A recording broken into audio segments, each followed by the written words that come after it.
నమస్కారం. శ్రేష్ఠ సనాతన్ భారత్ యూట్యూబ్ ఛానల్కి స్వాగతం. ఈరోజు మనం భగవద్గీతలో మొదటి అధ్యాయంలోని 26, 27వ శ్లోకాల గురించి తెలుసుకుందాం. తత్రాపశ్యత్ స్థితాన్ పార్థః పితॄనదపి పితామహాన్ ఆచార్యాన్ మాతులాన్ భ్రాతॄన్ పుత్రాన్ పౌత్రాన్ సఖీన్ స్థదా శ్వశురాన్ సుహృదశ్చైవ సేనయోరుభయోరపి తాన్ సమీక్ష్య స కౌంతేయః సర్వాన్ బంధూనవస్థితాన్. భావం: యుద్ధరంగంలో అర్జునుడు తన ఎదురుగా ఉన్న ఇరుపక్షముల సైన్యములను చూశాడు. తన సైన్యములోనూ కౌరవ సైన్యంలోనూ ఉన్న తన తండ్రుల వంటి వారలను, తాతలను, పెదతండ్రులను, పినతండ్రులను, చదువు చెప్పిన గురువులను, అన్నదమ్ములను, మేనమామలను, కుమారులను, మనములను, చిన్ననాటి స్నేహితులను, మామగారులను, ఆత్మీయులను చూశాడు. అంటే అర్జునుడి ఎదురుగా అతని సమీప బంధువర్గమంతా నిలబడి ఉంది.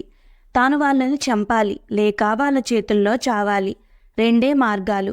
ఒక్కసారి వీళ్ళ పేర్లు, బంధుత్వాలు తెలుసుకుందాము. తాతగారు భీష్ముడు, ఆయన వయస్సు వాళ్ళు. బాహ్లికుడు అందరికంటే పెద్దవాడు. గురువు ద్రోణాచార్యుడు, కృపాచార్యుడు. అన్నదమ్ములు సుయోధనుడు, అతని 9 తమ్ములు. తన పక్షాన ధర్మరాజు, భీముడు, నకుల సహదేవులు. కుమారులు సుయోధనుడు, అతని 9 తమ్ముల కుమారులు, భీమార్జునుల కుమారులు. స్నేహితులు అశ్వత్థామ మొదలగువారు. మామలు ద్రుపదుడు మొదలగువారు, తమ హితం కోరేవారు కృతవర్మ మొదలగువారు. మేనమామలు శల్యుడు మొదలైనవారు. అర్జునుడు తన చిన్నప్పుడు తాత భీష్ముని ఒడిలో కూర్చొని చిట్టిపొట్టి కబుర్లు చెప్పాడు. విల్లు పట్టుకోవడం నేర్పింది కృపాచార్యుడు. అస్త్రశస్త్ర ప్రయోగం నేర్పింది ద్రోణుడు. కూతురును ఇచ్చింది ద్రుపదుడు. సాత్యకి తన శిష్యుడు. అశ్వత్థామ చిన్ననాటి స్నేహితుడు. ఎంత వెతికినా వీరిలో తనకు శత్రువు అనేవాడు కనిపించలేదు. తనకు వారితో శత్రుత్వం ఉంటే కదా వారిని చంపడానికి.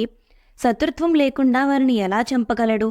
ఎక్కడ చూసినా, ఎటు చూసినా తనకు ఏదో ఒక విధంగా బంధుత్వం ఉన్నవారే కనపడుతున్నారు. కానీ కనీసం ఒక్కరు కూడా పరాయివారు కనపడలేదు. యుద్ధం అంటూ జరిగితే వీళ్ళంతా తన చేతిలో చస్తారు, ఒక్కరూ మిగలరు. ఇప్పుడు ఎలా? ఆ ఆలోచన రాగానే అర్జునుడిలో భయం కలిగింది, వణుకు పుట్టింది, శరీరం గగుర్పొడిచింది. కరుణ, జాలి, దుఃఖము అన్నీ ఒకేసారి కలిగాయి. సర్వే జనా సుఖినో భవంతు. నమస్కారం.